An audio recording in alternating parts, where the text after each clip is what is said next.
I hype up my jeans. Good morning, everybody. Welcome to Adult Education. I taught a course in America for 23 years in Houston, and every class, it was boring. Every class I asked the same exact question because I wanted everyone to get this. See if you remember this from last week. What is a miracle? Anyone remember? You don't have to. It's a pop quiz. Yes. You know God, you don't like God, or the correction of the will of God. Yeah. Yeah, the answer that I gave from the Course of Miracles is a miracle is a change in perception. A miracle is a change in perception. A Course in Miracles is asking us to really do a big step. Because if you realize, well, let me ask you this question. When we die, what happens to us? Well, that's exactly it.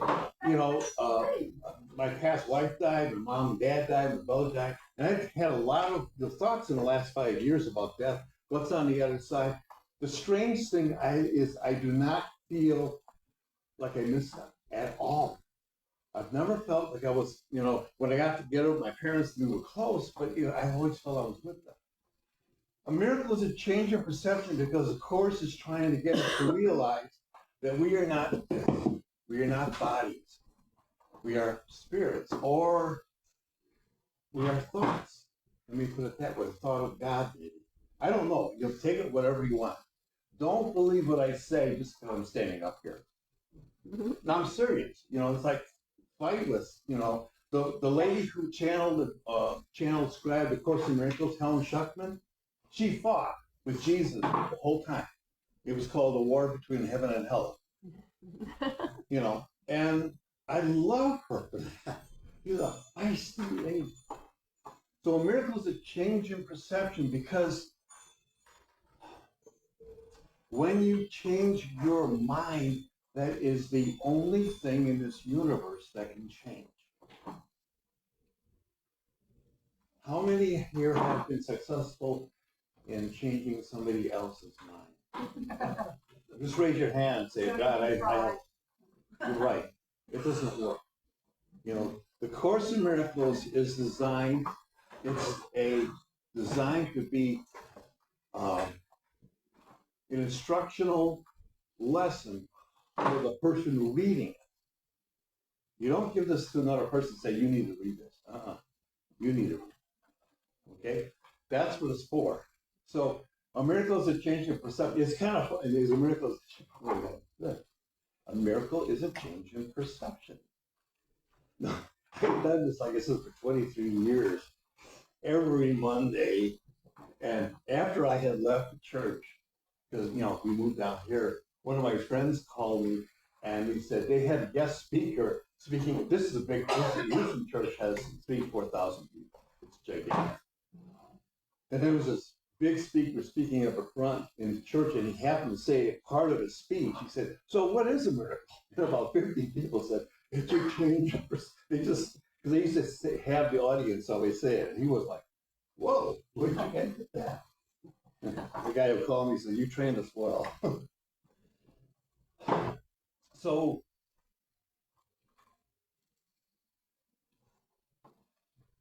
Jesus in the Course, as I say, is asking us for a big step. And that's to begin to start releasing so much our attachment to here, the material, and focusing more on the spiritual. That's all it is. There is nothing wrong with the material. In fact, my personal belief is there is no material. It's all spiritual. It's just different versions of different perceptions of what we're seeing. Please ask questions because I don't know what I'm doing here.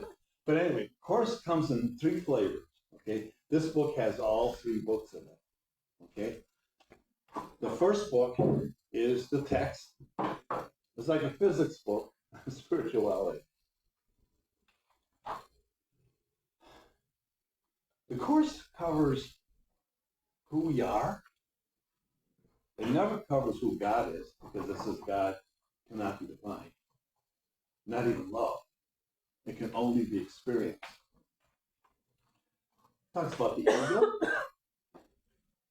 It talks about relationships, judgments, forgiveness, changing your. So this thing is big.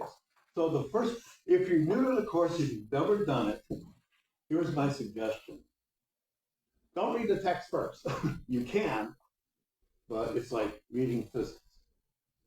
My friend and teacher, Phil Smith, said, when I got into the course, I said, man, this is so hard to read.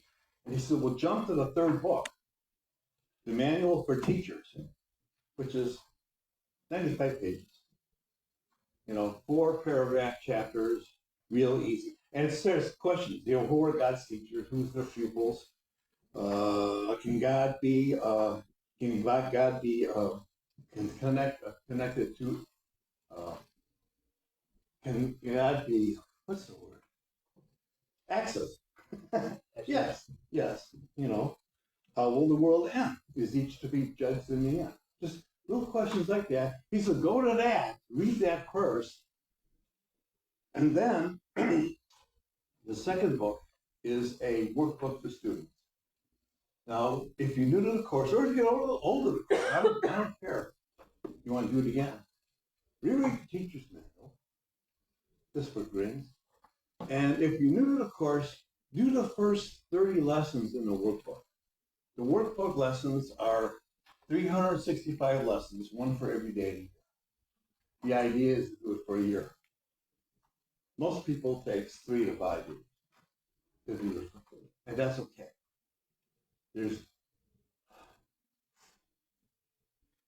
The workbook lessons are designed to slowly change our mind. That's all. Change our perception. You do the first 3 lessons, which are very, very basic about this world. And this was my impression that after 30 days, your brain felt a little bit like, it wasn't wiggling there. It wasn't fitting. It was weird. Because slowly you're changing how you see the world. If we decide to do the workbook lessons, he has things like every hour. Try to remember to do this thing. Or once in the morning, once at night. He changes it constantly, back and forth, back and forth. Don't try to do the workbook correctly. Because it's designed, no. A change in perception, and I'm going to get to this in a bit. The ultimate change in perception is called, it's an F word. Forgiveness. The ultimate change in perception is forgiveness. And when you're doing a workbook lesson, and he says, do this every hour, and you miss 4 hours. I'm kind of doing, what do? Pick it up. Let it go. Forgive yourself. That's the lesson. Forgive yourself and go to the next day. You don't go, well, God, yesterday, I screwed up yesterday's lesson, so I got to do it again. Ken Wapnick said, no. Excuse me? Got to do it twice. No, I've known people who did like a lesson 6 times because they couldn't. And when I realized, the purpose is to forgive yourself. Forgive yourself. Take the next step. And there you're getting the lesson. Because there's 3 or 4 lessons where he says every 15 minutes. And I actually, when I was doing the lesson, I actually set a timer and I was pretty good about it. I was sitting at work and my boss came into my office and the beeper went off and he goes, what's that? I go, oh, it's just something I'm doing. You're not going to tell me, are you? No. and he knew I was into something, But anyway, the workbook for students teaches you over a course of a year or 3 years or 5 years or 10 years, doesn't matter, how to change your mind. It starts very basic about this world. The world I see is not real. God did not make a meaningless world. So you're looking at the world, but then it starts getting really into, I don't know my own best interest. Ooh, I love I remember praying to God one time for a miracle to look like something. And I remember the lesson that day was, I don't know my own best interest. So I was praying for more money. God, send me money. Please send me money, send me money, send me money. I don't know my own best interest. Was the lesson. And I went, oh, maybe money isn't my problem. I remember thinking of it, and I said, oh, God, help me to remove my barriers to increasing my prosperity. You hear the difference to that? One, I'm asking Daddy, give me money, and the other one, I'm saying, help me remove my barriers to increasing the bounty in my life. And within a day, I created a miracle. And it wasn't in the form of money. It was a different form of prosperity that blew my mind, because it was like God was saying, no, I'm not going to give you money because you need to go out. I was a budding counselor. And he was like, you need to go out there and get clients, not sit in your house praying for clients. You need to go out and get some. But I got a different type of prosperity lesson. It was wonderful. And I went, oh, it increased my prosperity, not the way I thought. Do you hear what I'm saying here? This is what the course is teaching. Any questions? Good so far. Okay. All right.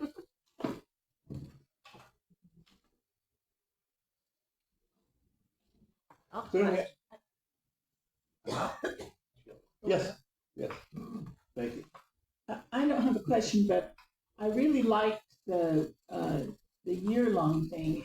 It's one of the things I've always would have loved to see happening in Unity metaphysics. Is, people come to this church and you start going, you're the creator of your own life, everything, It's a step-by-step thing to get a principle. And Right. if somebody throws, you're the creator of your own life, and you're still carrying a lot of guilt about, you have to first teach this part, and then this part, and then this part. And then when you say you're the creator of your own life, they go, oh, I can see that.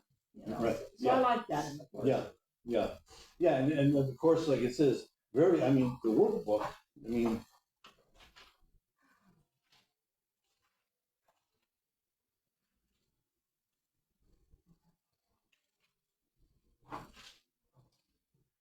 if you read the introduction of the workbook, he says basically, just do the lessons. You don't have to agree with them.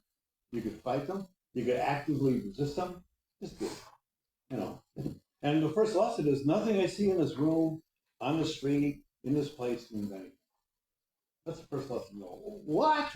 I'm going to go, what? What do you mean nothing means anything? But when you realize that everything that we see, we put a meaning to it. And maybe not all of us have the same meaning. You may see a red dress, and I see one thing, and you see something else. Because we're coming from what?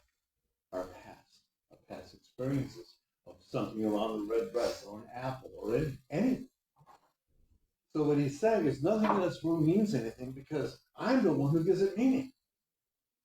And if I'm the one who gives it meaning, well, it really doesn't mean anything, because it could be different for different people. And that's how he starts off. We don't know what things mean. And then at one point, I think it was lesson 14, God did not create a meaningless world. Oh, God did not create a meaningless world. The world is not, excuse me? Everything means something. Well, yeah, to us, but God created what? Us, our spirit. We are options of God. This is what we teach in Unity. God, and of course the miracle says God extended her love, and we became, and at some point, this point, of course, I love, into eternity, we're always one. To craft a tiny, mad idea that the Son of God remembered not to laugh. into eternity, where all is one, there crept a tiny, mad idea that the Son of God remembered not to laugh. And that tiny, mad idea is, can I do it better than God? Can I be separate from God? I didn't hear you. Yeah, tiny mad idea is, can I be separate from God? Can I be different? Can I be better? Tiny mad, into eternity, we're all, so it's all one. But they crept a tiny mad idea, and this is where the ego comes from. Where we began to start thinking, wait, I want to mine it. You know, not the highway, or whatever. And so all we're doing in the course is slowly undoing our ego. Now, Jesus never demonizes the ego. I used to, before I got in the course, I was like, we gotta beat that ego, you know, gotta work on it. And what I realized with the course, what Jesus says is, laugh lightly. That's a good one. You got me all upset about politics. And you know what? I was going down a rabbit hole. And I was talking about alligator apple trails, and I was really going down. Good one, good one. Because Jesus says in the Course in Miracles, it is amazing how quickly we are willing to lose our peace. You know, I see something about alligator apple trails, and I lose my peace. Bang, I'm into it. And then all I have to do is, oh, there you got me. Good job. Yes. The course, how would you describe the ego, kind of that whole general into a child? Repeat that. How would you describe that whole kind of area, according to the course, what you learned from the course? To a child. That's good. Can I say one thing? Please. Remember, guys, nobody can hear you online if you don't have the microphone. Well, use the microphone. You're saying Thank that you. I without. wanted to reinforce You're that. saying that without the microphone. Hey, I want to reinforce that. Sorry. All right, Karen, you're right. You're right. So, there you go. Well, okay. One little example that I would give. Have any of you been like, you're having an argument with somebody and you have the good cop, bad cop? Anyone have this one? Where the bad cop say, nail him, nail him, pull out the insult, you know, they'll go crazy or accuse them of this, we're gonna nail him. And the good cop is going, no, just love them, open up. Anyone have that experience? Seeing, having the good cop, bad cop? Yeah, I've done. Okay. Now, which one are you? I've done both. Okay. You know, But I want you to choose understand, one. but you choose one. You're not the good cop, the bad cop. You're the one behind, watching, and then you choose. I'm going to do this. That's how I would explain to a little child. Kind of like you have a choice. You know, when someone hits you or takes your toy or whatever, you know, and of course, you know, when you're a kid, it's big, you know. But that's kind of how I would explain that, you know. Very good question, guys, because I really want to answer your questions versus me spouting a bunch of stuff, you know. Any other questions? Yes. What really impressed me about the course was the idea of the Son of God, and the expanded version of what the Son of God really is. Yeah. Maybe you could touch that. Well, look around. There's the Son of God. Every one of us. Or the daughter of God. You know, that's it. Well, when I first got the Course in Miracles, I was real flippant. I was like, where's the chapter on changing water into wine? Where's that chapter on walking on water? You know, I was kind of flipping through. And then I said, okay, I'm going to read it. And I read about 25 pages. And I went, ugh. It's about love. It kept saying how innocent I was, which really upset me. Because at that time, I had done a lot of nasty things and did not consider myself innocent. So to continually be told I was innocent rubbed up against me. And so I threw a book on a shelf, and I took some classes in the meantime that busted my ego. It was based on Course in Miracles, so I didn't know it. And 2 years later, I picked the book off the shelf, and somebody rewrote the book. It's in English, and it makes sense. This is a Jewish riddle. I love this riddle. If you know the answer, just wait a second to see if other people get it. One night, a man is dreaming that he's on an ocean voyage with both his parents. Halfway across the ocean, the ship begins to sink. And they only have 2 life jackets, one for himself and one for one other parent. What should the man do?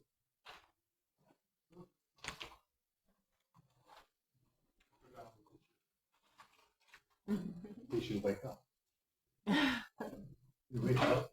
Well, I said one night the man is having a dream. See, this is the thing. This is the thing with the Course. The Course is helping us to wake up. You'll hear in Unity, in spiritual lessons, that the world is an illusion. The world is a dream. When we have dreams at night, don't they seem real? You know? I mean, isn't your entire universe gone? The one that you just had an hour ago, and now you're in a totally different universe worrying about something and you think it's real? And then you wake up and go, oh, I think it was a dream. We're going to do the same thing when we die. We're going to go, oh, thank God it was a dream. You know, God's going to say, you know, you see me go away for 2 seconds. You live 80 years. For 2 seconds you were gone, but now you're back. What happened that time? You know, I don't know. This is my story, you know. But the Course is trying to teach us to realize that what we see may not be real. Have any of you had an argument with somebody and you know you were right, and then you found out that you were wrong? And you heard their side and you went, oh. Anyone do that? Oh, No. What's that called? Pop quiz. What's that called? think of perception. Yes, and what's that called? Cognitive Miracle. A miracle. No, you had a miracle. But when you suddenly, you know, around forgiveness, the Course says the holiest of all spots on earth is where an ancient hatred has become a present love. The holiest of all spots on earth is where an ancient hatred has become a present love. I know one of those spots. Me and my mom had to work on that spot for 60 years. We fought and argued and tried to understand each other. We did all together. The holiest of spots on earth is where an ancient hatred becomes a present love. This is forgiveness. This is a change in perception. This is what a miracle. I want you to get this in your head so you're just bored with it. A miracle is a change in perception. It's a change in perception. You know, when you're walking in Walmart, when you're going to the library, and you see somebody that you judge for whatever reason. Because how many people have judged? We all do. I still judge. The only difference is I know now I'm judging, and I go, oh, that's my brother. That's my sister. And I'm willing to see the God, the Christ within this person. Do you hear what I'm saying here? This is what we teach here. This is why I like Unity so much. Because we're teaching everybody. And we've got some big ones now, right? We've got, you know, government doing silly stuff. And I'm telling you, I am right up there where I can lose my mind and have to get a change of perception. Create another miracle every day. It's not how far you come. I can tell people, it's what direction. Yes? Oh, I'm sorry.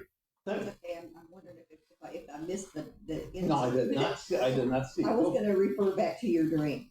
Yeah. So, or the dream. Yeah. So last night I had a very entertaining dream, Mhm. and in the dream I was invited to a like a dinner party of sorts, I guess, at a friend's house. And by profession, she was an interior designer. Uh-huh. So at her house, I didn't know any of the people, but everybody there seemed to be performing something.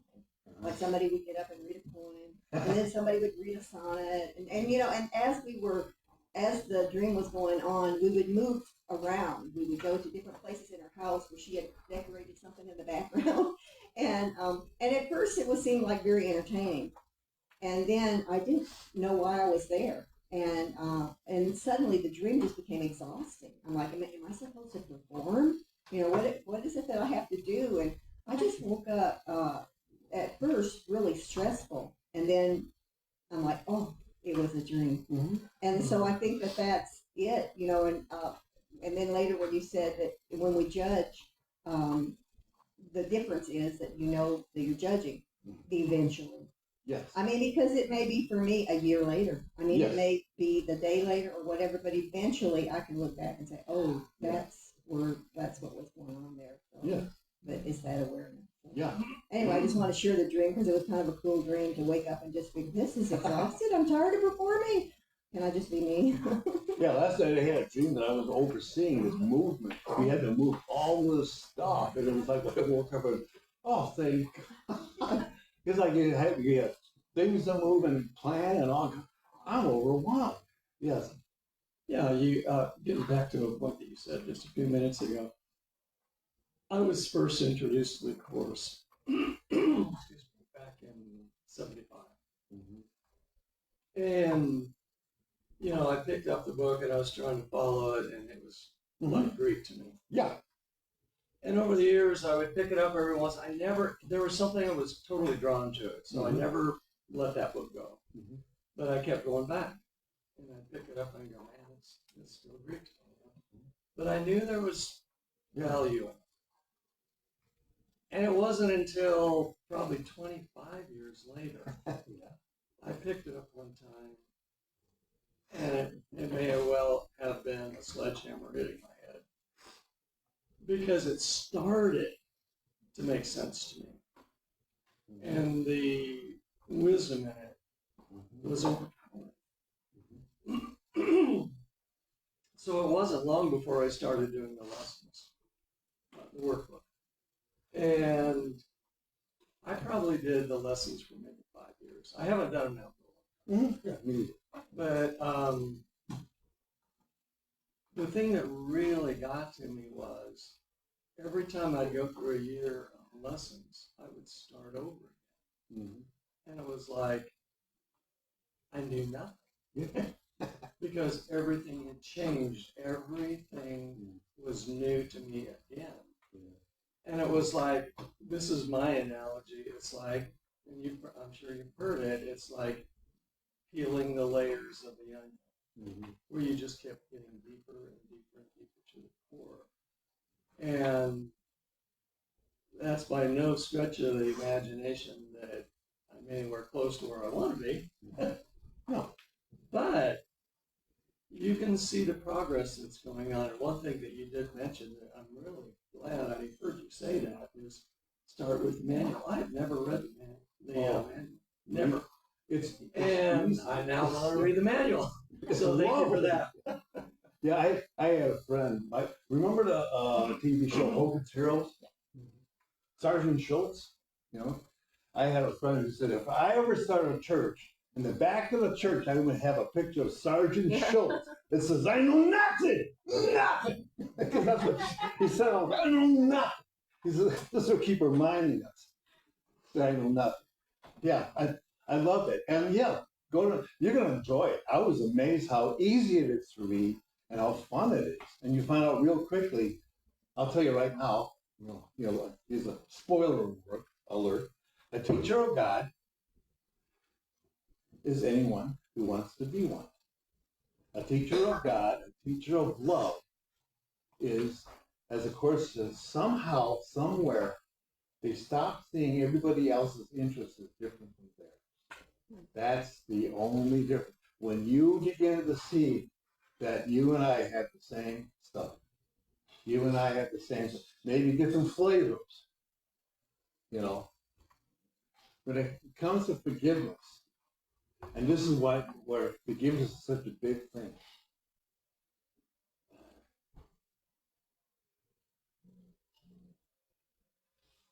When you are not aware of your insanity, anyone see the movie Beautiful Mind? But who's that? John Nash. Who played him? Russell Crowe played John. God, one of my favorite movies. I love this movie because he won the Nobel Prize for economics for something he came up, true story, and he was crazy. He was schizophrenic.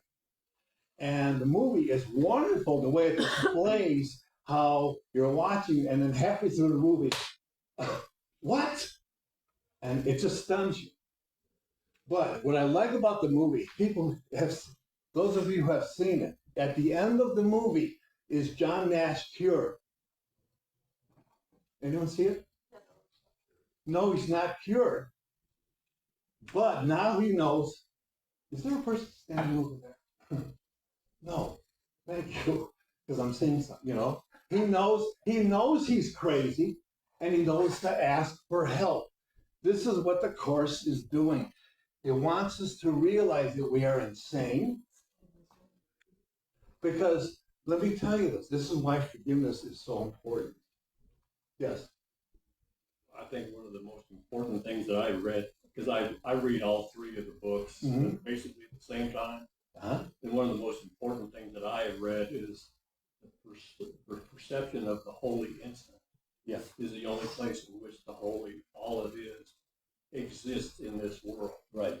And so unless you can go to the holy instant, you yourself are not really talking to all that is. Correct. Yeah. Yeah. Let's see. Lost my train of thought. I want to add something in there too, if you don't mind. When Tamara asked about children, and since I work a lot with children, I think that I don't think you can just teach the ego to a child. I think you have to, first of all, you have to learn their language, and every child's different. Like we are all different, and so you have to learn how they actually hear. And so I think that, and so one time when I was working in a special ed class, we had a substitute teacher, and I was a one-on-one carer. And the class of probably 10 kids, maybe, were very disruptive and very rude, and the teacher just was struggling. And so, having been in that room as the classroom carer, it was easy to know what their language was. So the next day, I knew that wasn't a teaching day when they were in there. So the next day, I just said, hey, I want to tell you about this story about this really great person that I met. And I basically described what I knew about the sub-teacher. And I said, she was just so cool. And I said, but I hate it because she was here yesterday and you didn't get to meet her. Because you chose, this was what you chose to do. So anyway, it's just to me, it's just teaching about the ego, especially, even with us, it takes 365 lessons. You can't teach it in one setting. You teach it with how you live, and in that moment, it's a moment-to-moment teaching. Well, when you have a newborn baby, when you look into their eyes, I have never had the experience of looking into the eyes of a newborn or a 1-year-old, and they go, I wonder how much education he has. I wonder how much does he make? His skin is weird. He's got a big nose. I've never felt judged by a baby, even a 1-year-old. What happens? Where does the ego come, guys? It's learned. It's learned over time. And this is why we have to learn the lessons. Forgiveness is so important because until you realize you're crazy, you think you're sane. And what I realize is even though I am saner, I'm still crazy. If there are times I'm still losing. And so I always question anything that's going on because I do not know my own best interest. Okay? So when you don't work on your forgiveness, when you don't work on your back issues, how many people have had issues? Okay, I'll give you an example from my own life. When my mom and I were growing up, we were both growing up at the same time. And I was the ADD poster boy. I mean, I was a hellion. Once I started thinking and going, none of this makes sense, I started doing what I want to do. And my mom would call me a fool, which cut me to the heart. I mean, it hurt so much that when I heard the word fool, I would shake. Okay? And like I say, Mom, I don't want you to get the wrong idea. My mom and I worked through a hell of a lot of stuff and got through a lot, but it took a while. But 22 years later, I'm at the beach with my first wife. And we're having a good day, and we get into a minor argument about something, and she says, "You're just being entirely foolish." She did not know what hit her. Atom bomb, wow. And it wasn't until 3 days later I realized I wasn't screaming at Marge, I was screaming at my mom. You hear what? Anybody here have that happen to them? Where instantly you're mad, you want to kill somebody, and you do not even know why? This is why forgiveness is needed. Now, I'll get to you in a second. Yeah, please, hold on a second. When I teach forgiveness workshops, I tell people right at the beginning, don't forgive. Too many people forgive too fast. I forgive that jerk for what he did years ago. Oh, really? No, I've heard that so many times. You know, what I ask is, are you willing to forgive? Don't forget. Just are you willing? Because the Course in Miracles definition of forgiveness, you're not going to like this. You're not going to like this. The Course in Miracles definition of forgiveness is you realize your brother never did anything to you to hurt you. Never. Like my mother never hurt me. Now, she hurt me for a lot of years. 30, 40, 50 years. As I was carrying that garbage with me, I was hurt. But as I became aware, as I began to forgive her, as I began to realize, as she told me once, you did not come with an instruction manual. I don't know what to do with it. And she loved me. Oh God, I know she loved me. But she didn't know what to do with this crazy kid.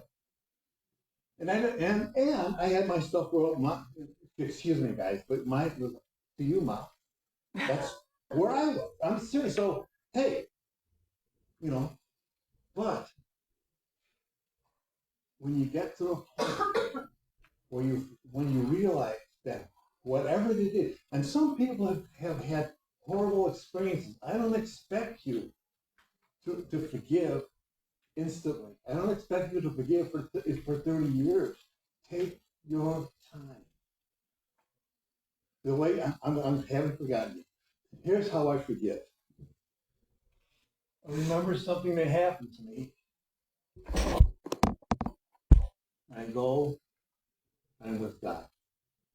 Close my eyes, I meditate. And it says in the Course, give everything that's unholy to God.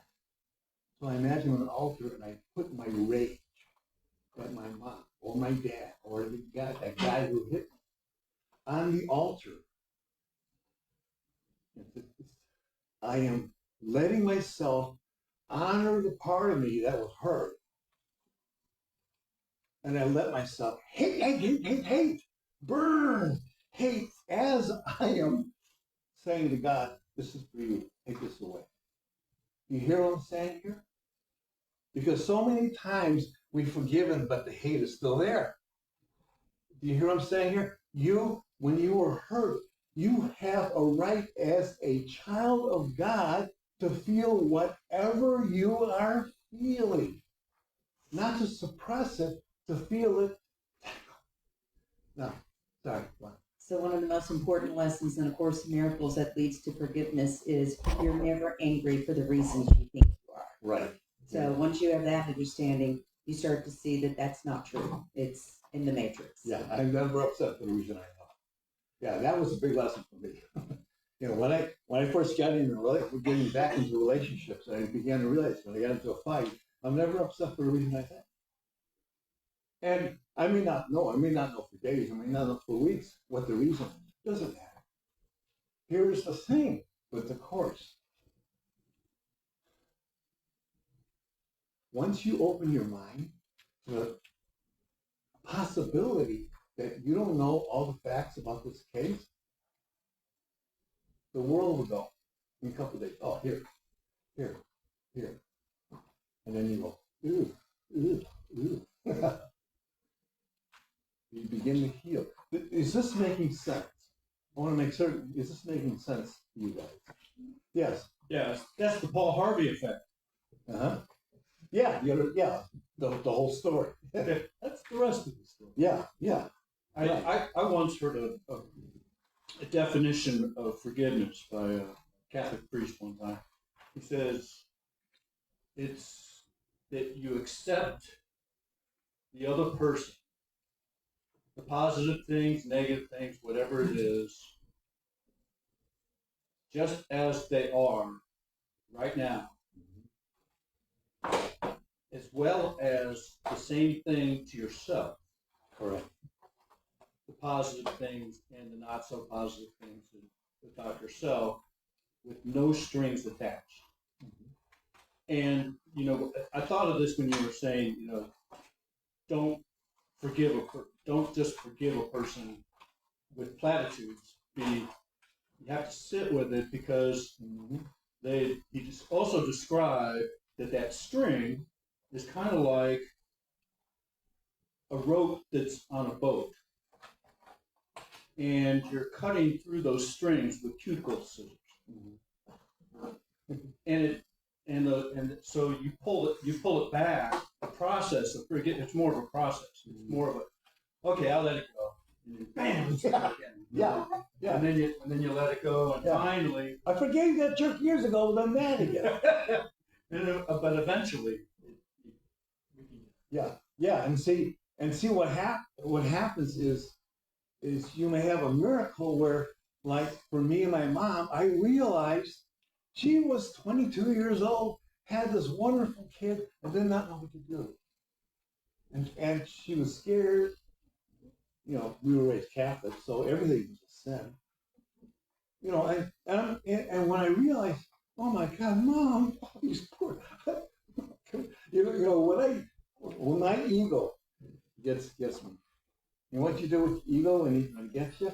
You go, come here. You got noogie here. God, I love you, you little brat. God, Jesus says, laugh lightly at it. Don't beat it up. The ego loves when we fight. But when you say, come here. You're scared. Yeah, I'm scared. Come here. Yes, thank you. You started a sentence where this is what I heard. I do that a lot. Yeah, well, I do that a lot. It's like, wait a minute. Yeah. Maybe I didn't hear the end of it. Hold the mic up so we can hear you. Okay. I'm trying to find it. Okay, you started when you are not aware of your insanity. Oh, when you're not aware of your insanity, you're at the effect of it.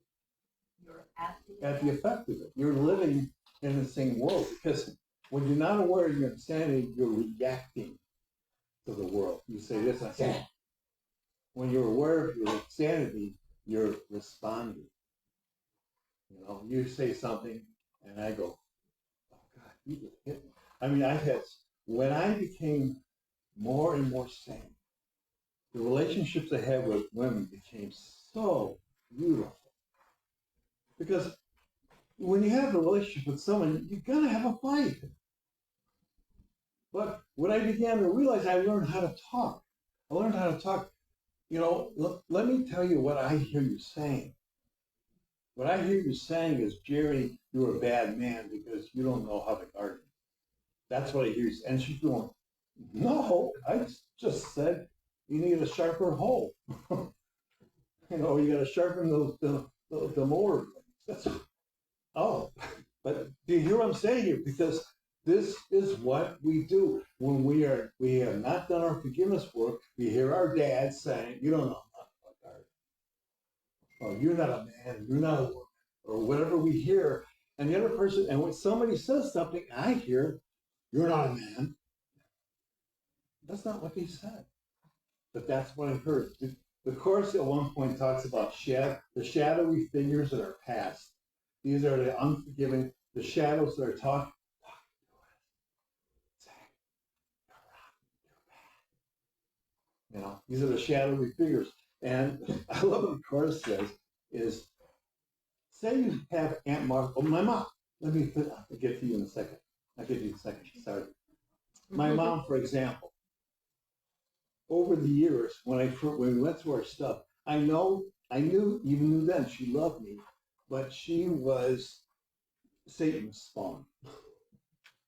No, because it was like, you know, I could not do it right for her. It was like, you know, and once I began to realize,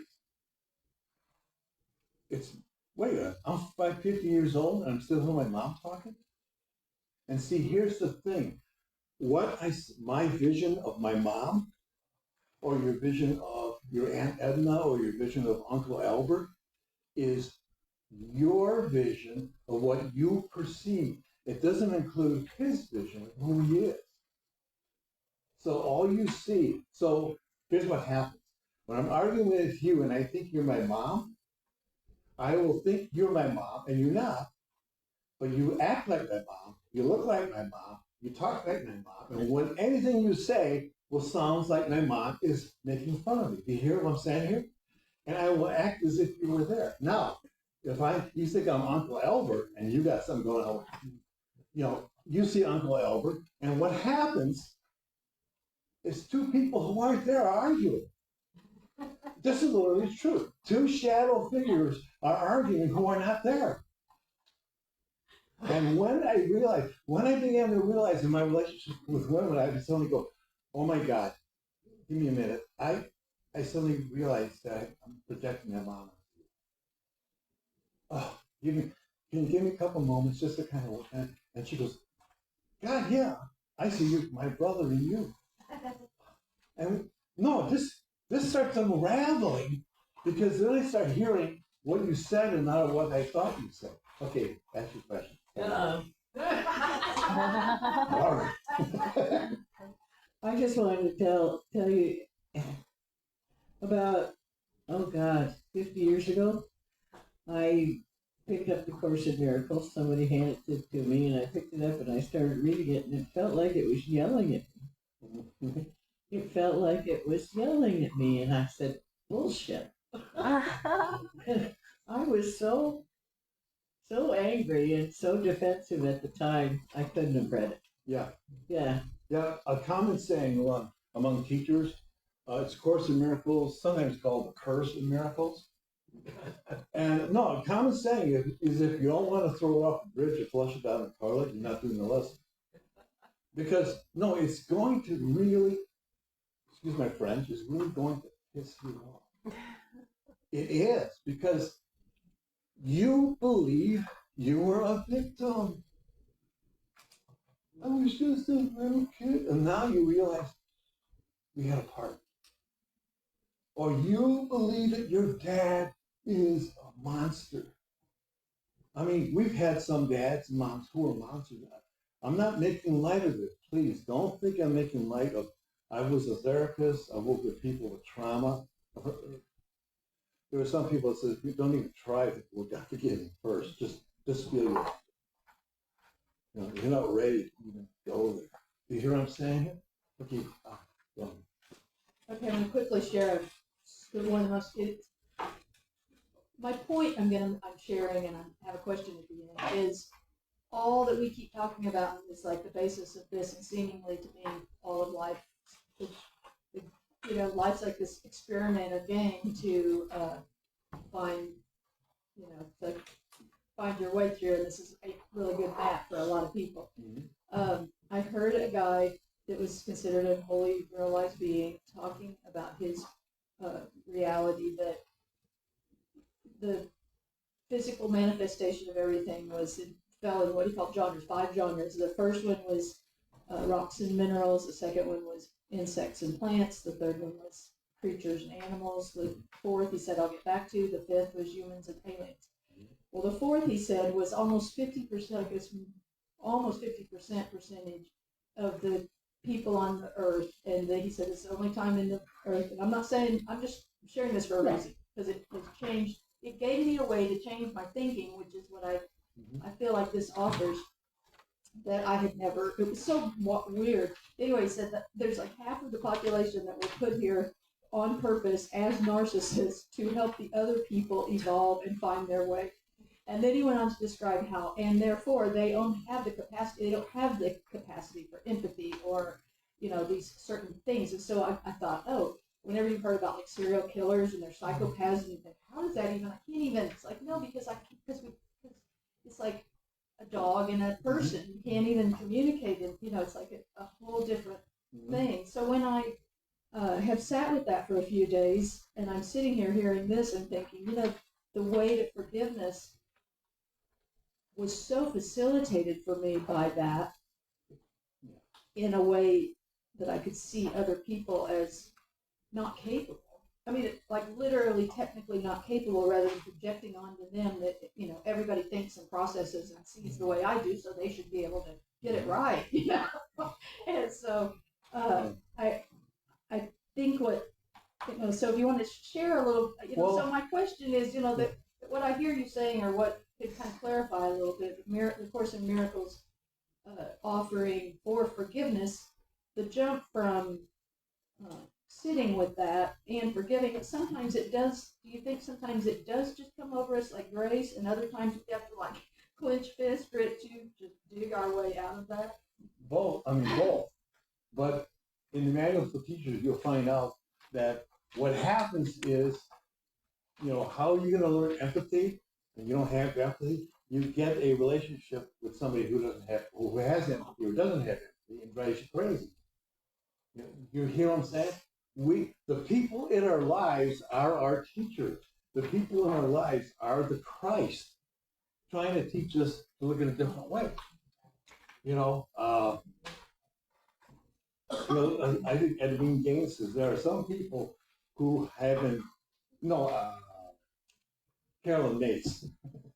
She said there are some people who are under God's direct commandment to drive you crazy. Your job is to stick with her and drive. Why? Because she needs to get sane. And the only way, do you hear what I'm saying here? As there came a point, this is true, there came a point when I became upset about anything, I began to say, oh, thank you. Because if I became upset, I lost my peace of mind. Now, thank you, because I didn't know that demon was down there. I didn't know that thought was down there. I didn't know that homophobic thought was down there. Whatever it was that I didn't even aware of, you brought something that made me mad, and then I go, thank you, because it may be 3 days before I get it. I'm serious, but once you know, once you got it, there's no, it's an Indian saying about something about grabbing the bear. Just grab it. Once you've got it, you've got it. Yeah. Jerry Jampolsky had a saying, forgiveness is giving up all hopes for a better path. Forgiveness is giving up all hopes for a better past. You're not going to change the past. Yes. Another helpful concept I found is the Buddhist concept of radical acceptance. Yeah. And it's perfect just the way it is. In this current moment, it can't be wrong. It's perfect. Right. And when I get off, then I go, I just remember that. Yeah, and that's it. And that's a concept that's hard for some people to understand, or to, it's perfect right now. This government is perfect right now. But no. Here's the thing. I don't know if a miracle will come. I don't know. But the Course in Miracles, what it is teaching, and you need to get this and get this today, is all it is teaching is peace of mind for you. That's it. Not peace of mind for the government or anyone else. You. And when you lose your peace of mind, hallelujah. Good. Because now I know something was down there that I wasn't aware of, that I have to stop going down and I can work on it. Before, I would do it. Now I'm, thank you. Do you hear what I'm saying? It's peace of mind for you. And when you lose your peace of mind, what do you have to do? Find out where you lost it. Errors call for correction, never punishment. Errors call for correction, to correct it. Get your peace of mind back. As I'm sitting there watching the federal government drive me crazy, and I'm sitting there doing like, I don't know. For all I know, it's perfect. I don't have to like it. I don't have to agree, but for all I know, it may be perfect. It may be a miracle in it. I mean, here's what I'm asking you. We're gonna have to close in a second. And here's what I'm doing. Here's what I'm asking you. I feel this church, the spirituality in this nation, we are all rising up. And it's not about taking over the evil. It's not about undoing. No, it's about rising up. And just, I don't know what we're going to do. But to me, I'm excited. Because this is like a swan song, if you ask me. No, it's like, I'm scared. I'm terrified. And then I have to go, back. Okay, we're going to stop there. Okay? Thank you all.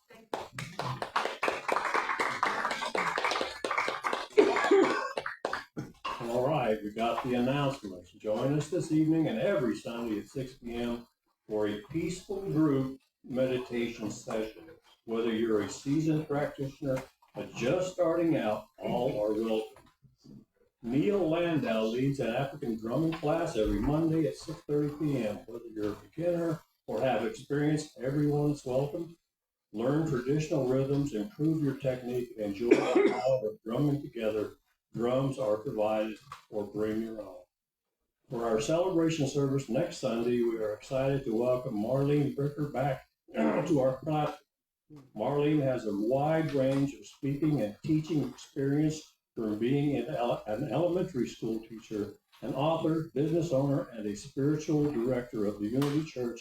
She holds a Master of Education in Guidance and Counseling and a doctorate in Metaphysics. Next Sunday, in our New Thought and World Religion Adult Ed class, please join Paul Day as he presents Born of a Woman, based on John Shelby's Spong's book. Oh, that's Sponge's book. Is that right? Spong's book that challenged the traditional understanding of the virgin birth of Jesus. If you haven't already done so, please mark your calendar for our next Community Through Music. This event is an outdoor summer concert series featuring a variety of local musicians. Bring a chair and a friend for a great evening of live music and community connection. There will be food and drink available to purchase.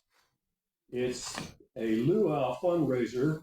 Join us for an evening filled with dinner, beverages, music, dancing, a silent auction, and most importantly, fun. Come dressed in your best hula or beach attire and get ready to celebrate summer. We would love your help in making this event even more fun. Please sign up if you can volunteer at the event. Donate an item for the silent auction. Bring a dessert to share, and please let us know if you would like a vegetarian meal. The last day to sign up is July 30th. August 3rd is our next Friendship Sunday potluck quarterly town hall meeting. Please bring a dish and share and join us right after the service as we reflect on the past quarter and look ahead to our goals for the next quarter. Your presence and participation are important. We are now taking orders for a new Unity t-shirt. We recreated a popular design. It is now available through a local print company. Just scan the QR code on the screen in the lobby and order yours today. You can collect it and have it shipped to your house or picked up in store, which means here at the church. All right, I guess that was it. I don't know how well I did, but You did Great. we got it all done. Thank you guys very much. We